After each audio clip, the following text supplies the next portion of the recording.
तो निवेदन है, दोष देखना है तो पितृदोष मत देखो, पंडित जी से कहकर वास्तु दोष मत देखो, पंडित जी से कहकर पत्रिका में दोष मत देखो कि दुख क्यों आया। पत्रिका देखोगे तो पंडित जी भी कहेंगे बहुत अच्छी पत्रिका, बहुत सुंदर चंद्र, बहुत सुंदर लगन, बहुत बढ़िया, 3 महीने बाद अच्छा दिन आने वाला है, और 3 महीने निकलने के बाद जैसे के वैसे दिन है, तो फिर क्या है।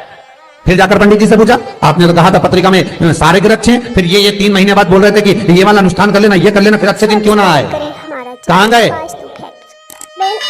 वास्तु शास्त्री से जाकर कहोगे तुमने तो कहा था ये पाइप बदल दो, ये स्थान बदल दो, अच्छा हो जाएगा, फिर क्यों नहीं हुआ। हमने सब कर लिया, आपने जैसा जैसा बताया सब करा, फिर क्यों नहीं हुआ।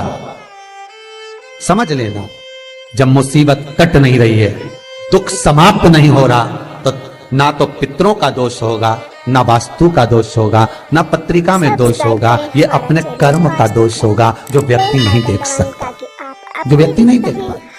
गांधारी के 100 पुत्र मरे हुए पड़े हैं, और भगवान कृष्ण से कहती है कि मेरे पुत्र मर गए, मेरे पुत्र, और मेरे पांव के नीचे इनके शव पड़े हैं।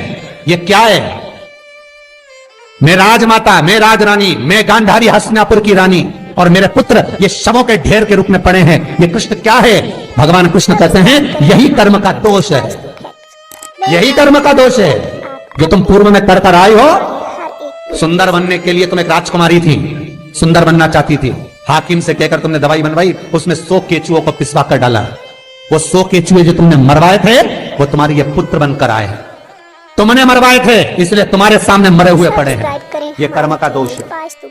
और बहुत ध्यान देना महाराज, गांधारी के पास में, माता गांधारी के पास में, धृतराष्ट्र के पास में तो गुरु द्रोणाचार्य जैसे गुरु थे, भीष्म पितामह जैसे इच्छा मृत्यु मांगने वाले भीष्म पितामह जैसे विद्वान थे, संजय जैसे, विदुर जैसे, एक से बढ़कर एक ज्ञानी गांधारी और धृतराष्ट्र के पास थे। बचा लेते कौरवों को, कोई बचा सका नहीं। एक माता के सामने उसके पुत्रों के शव पड़े हुए हैं, एक पिता के सामने उसके पुत्र का शव पड़े हुए हैं, 100 कहा अगर बचाना होता तो बचा लेते, इतने बड़े बड़े गुरु तुम्हारे साथ में थे।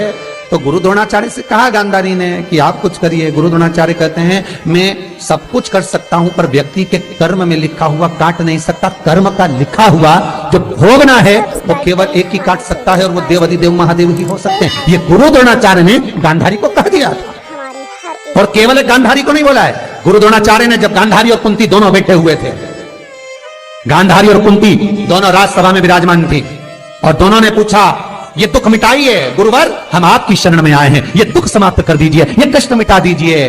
तो गुरु द्रोणाचार्य ने कहा था ये दुख ये कष्ट कोई नहीं मिटा सकता, क्योंकि जो कर्म में लिखा है वो भोगना पड़ेगा, और कर्म की लेखनी को अगर कोई मिटा सकता है तो केवल देव अधिदेव महादेव मिटा सकते हैं। इसलिए करो महादेव की पूजन। गांधारी ने अपने पुत्रों को बुलाकर कहा कि शंकर जी का शिवलिंग लाओ, घर में पूजन करो, शंकर का अनुष्ठान करो, शिव का अभिषेक करो, शंकर की पूजन करो। पर एक कौरव ने नहीं करी, और कुंती ने जाकर पांडवों से कहा जाओ शिव जी का अभिषेक करो, पूजन करो। तो जहां जहां से पांडव निकलते थे वहां मंदिर का निर्माण करते हुए जाते थे। पूरी भारत की भूमि पर पांडवों के बनाए कई मंदिर हैं। और ऐसी कौन सी शिला है जो गिरिराज जी में नहीं है। खनन शिला, दुधारी शिला, आरोग्य शिला, संतान शिला, सिंदूरी शिला, सारी शिला गिरिराज जी में विराज रही महाराज। गोवर्धन नाथ जी के पर्वत में एक एक शिला का स्मरण करिए। गिरिराज जी में एक शिला ऐसी है जिस पे जल चढ़ाओ दूध निकलता है, जिसका गर्भ नहीं ठहरता उसको दूध वहीं पर पिला दो, 3 महीने के अंदर गर्भ ठहर जाता है। दुधारी शिला। खनन शिला, कभी खुला सिक्का लेकर आप शिला पर बजाओ तब पैसे की बजने की आवाज आती है, पर कभी नोट पैसा कागज का शिला पर बजाओ तो कहीं पैसे की आवाज आएगी नहीं। पर गिरिराज जी में खनन शिला विराज रही जिस पर नोट को बजाया जाता है, और उस नोट को रुमाल में, सफेद रुमाल में बांध कर रखा जाता है, लक्ष्मी की वृद्धि होती है। खनन शिला। सिंदूरी शिला, हाथ घिसो सिंदूर निकलता।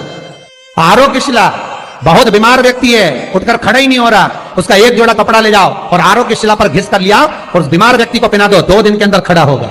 आरोग्य शिला गिरिराज जी में विराजती है। ऐसी कौन सी शिला है जो गिरिराज में। बाबा गोवर्धन नाथ क्या है। हनुमान जी लेकर जा रहे थे सेवा के लिए, राम रख दिया बीच मार्ग। कोई सहज नहीं, जिसका स्पर्श हनुमान ने शंकर ने करा है। हनुमान कौन? शिव।